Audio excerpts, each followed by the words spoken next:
ஓம் ஹா மாரியம்மனே போற்றி போற்றி. நாம் இதனால் வரை பல மாரியம்மன் ஆலயங்களை பார்த்தோம். மற்றும் அந்த ஆலயங்களில் நடைபெறும் திருவிழாக்களையும் பார்த்தோம்.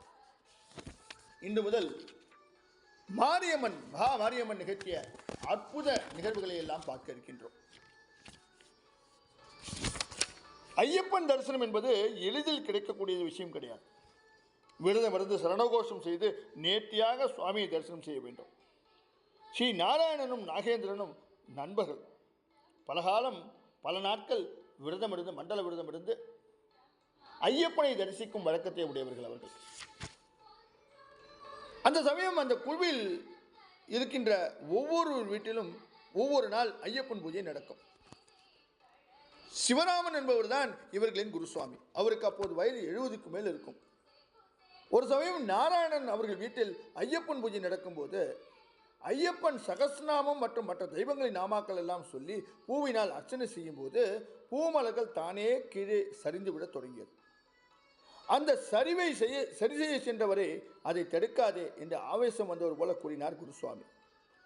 பின்னர் அந்த சரிவானது ஐயப்பன் திருக்கோவிலில் இருக்கும் 18 படிகளை நினைவுபடுத்தும் விதமாக தானாகவே படிப்படியாக மாறியது.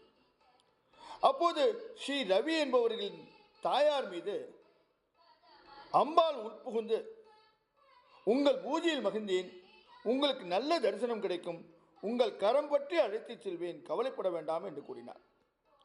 பின்னர் பூஜை முடிந்தவுடன் அனைவரும் வீடு திரும்ப, எப்படி அம்பாள் வந்து நம்மை அழைத்துச் செல்லப் போகின்றாள், அவள் தரிசனம் நமக்கு எப்படி கிடைக்கப் போகின்றது என்ற எதிர்பார்ப்போடு இருந்தார்கள் அனைவரும். ஐயப்பன் மலைக்கு செல்லும் நாள் வந்தது. அனைவரும் குழுவாக சென்றாலும் குருசுவாமிக்கு வயதாகிவிட்டதால் வேகமாக நடக்க முடியவில்லை. மெதுவாக ஏறி வந்து கொண்டிருந்தார். மற்றவர்கள் அனைவரும் கோவிலுக்கு சென்று ஐயப்பன் தரிசனத்தை பெற்று அங்குள்ள மேடையில் அமர்ந்து இளைப்பாறை கொண்டு குருசுவாமியின் வருகைக்காக காத்திருந்தார்கள். திடீரென்று குருசுவாமி மிக வேகமாக வருவதை கண்டார்கள். அவர்களுக்கு ஆச்சரியம். நடக்கவே முடியாத குருசுவாமி எவ்வாறு இவ்வளவு வேகமாக வர முடிகின்றது என்று நினைத்துக் கொண்டிருக்கையில் 18 படியேறி கொடிமரத்துக்கு அருகில் வந்து விட்டார். அவர் கண்களில் ஆனந்த கண்ணீர் பெருகியது. பார்த்தேண்டா அவளை என்று சொல்லிக்கொண்டே இருந்தார். யாரை பார்த்தார், என்ன பார்த்தார், ஒருவருக்கும் ஒன்று விளங்கவில்லை. தன்னை சிறிது சாந்தப்படுத்திக் கொண்டு நடந்தவற்றை விவரித்தார்.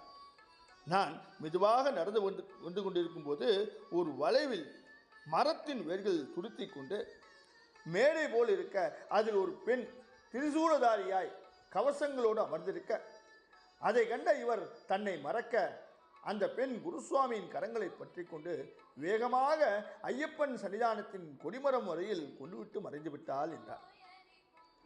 அன்று கரம் பற்றி அழைத்துச் செல்வேன் என்று கூறினாள் அல்லவா, குருசுவாமியின் கரம் பற்றி தன் மகனின் தரிசனத்தை காண்பிக்க அழைத்து வந்து விட்டார். என்னே அவர் வாக்கியம்.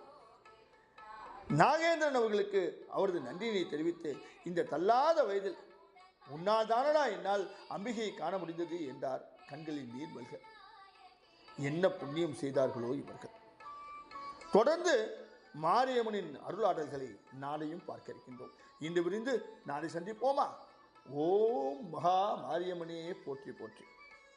ஓம் மகா